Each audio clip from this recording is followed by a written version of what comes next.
Les perturbateurs endocriniens, qu'est-ce que c'est? Salut, salut, j'espère que vous allez bien. Moi, je vais bien, alhamdoulilah. Dans ce mois de Ramadan, j'ai décidé de vous faire des petites vidéos comme ça, comme une sorte d'hormone que je vais vous donner beaucoup d'astuces, beaucoup de vidéos vraiment intéressantes qui vont vous aider à comprendre vos imperfections, comment les traiter et tout. Donc, n'hésitez pas à vous abonner si vous venez de me suivre pour la première fois.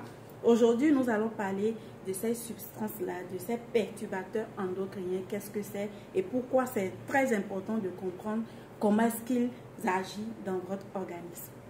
Les perturbateurs endocriniens sont des substances chimiques très nocives pour la santé qui viennent délégrer le fonctionnement de nos hormones.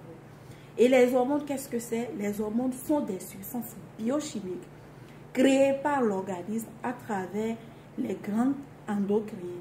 Et les hormones sont des substances très cruciales pour le bon fonctionnement de notre organisme. Ce sont les hormones qui vont réguler votre métabolisme, qui vont réguler la pression artérielle, qui vont réguler votre fonction sexuelle et reproductive. Ce sont les hormones qui régulent beaucoup de choses dans l'organisme. Et ce sont comme des donneurs d'ordre en fait, qui disent fais ceci, elle fait, ne fais pas ceci, elle ne fait pas. Vous voyez dans le cas de l'acné hormonal. Pour le fonctionnement des organes, vous comprenez que si vos hormones ne fonctionnent pas correctement, que ce soit en défaut ou en excès, votre organisme va en souffrir. Et on le remarque tout de suite sur la peau. La peau en souffre énormément parce que tout ce qui dégage de l'intérieur reflète à l'extérieur. Les perturbateurs endocriniens sont des substances chimiques qui sont partout, dans notre alimentation, dans nos médicaments, dans nos produits cosmétiques.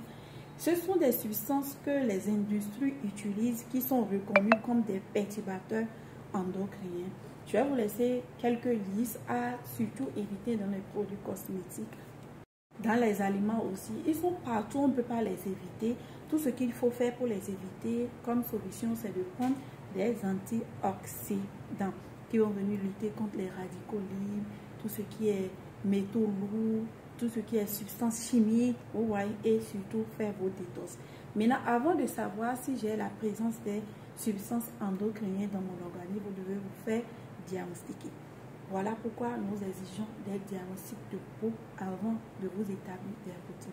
Parce qu'il y a des personnes qui ont tellement de radicaux libres, qui ont tellement de ces substances chimiques dans leur organisme, et peu importe ce que tu donneras comme produit cosmétique, ils ne seront jamais satisfaits.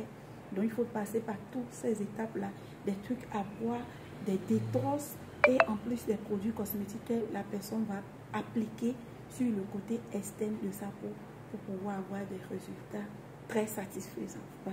Voilà quelques gestes que vous pouvez aussi adapter au quotidien pour éviter l'accumulation des perturbateurs endocriniens. Comme je vous dis, on sort, on respire les métaux lourds, les fumées, les plombs et autres. Donc, si vous n'avez pas une bonne hygiène de vie, vous allez tout le temps avoir l'accumulation et on ne peut pas se détoxifier, on ne peut pas être indépendant des compléments alimentaires toute sa vie. Donc, il faut aussi prévenir en évitant des aliments déjà précuits que vous allez acheter dans les supermarchés, dans les emballages en plastique.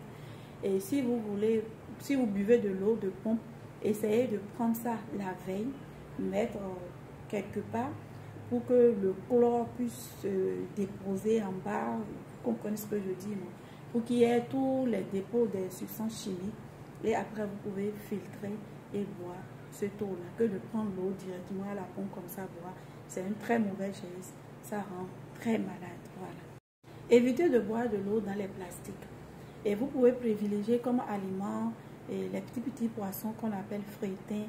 Ils sont plus riches en iodé et moins en substances nocives. Évitez tout ce qui est thon, saumon, c'est des trucs qui sont bourrés de perturbateurs endocriniens. Et tout ce qui est importé. Essayez de faire pour manger vous-même que d'acheter.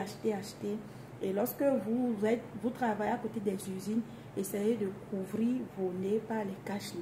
Parce que tout ce qui est plomb, mercure, des métaux lourds, l'aluminium, qu'on absorbe, c'est pas du tout bon pour l'organisme. C'est des trucs qui nous tuent à petit feu.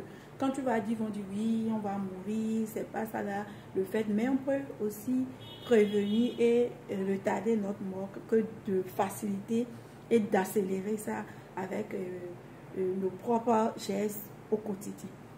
Évitez les boissons gazeuses, les canettes. Évitez d'utiliser des poêles qui ne sont pas inoxydables. Tout ça contient des métaux lourds, des substances très nocives pour notre santé et pour notre peau, bien sûr. C'est pour ça que j'en parle. Donc, je vais m'arrêter là. On se dit ciao pour d'autres vidéos. N'hésitez pas à vous abonner si vous venez de me suivre pour la première fois. Il y a encore plein de surprises comme ça.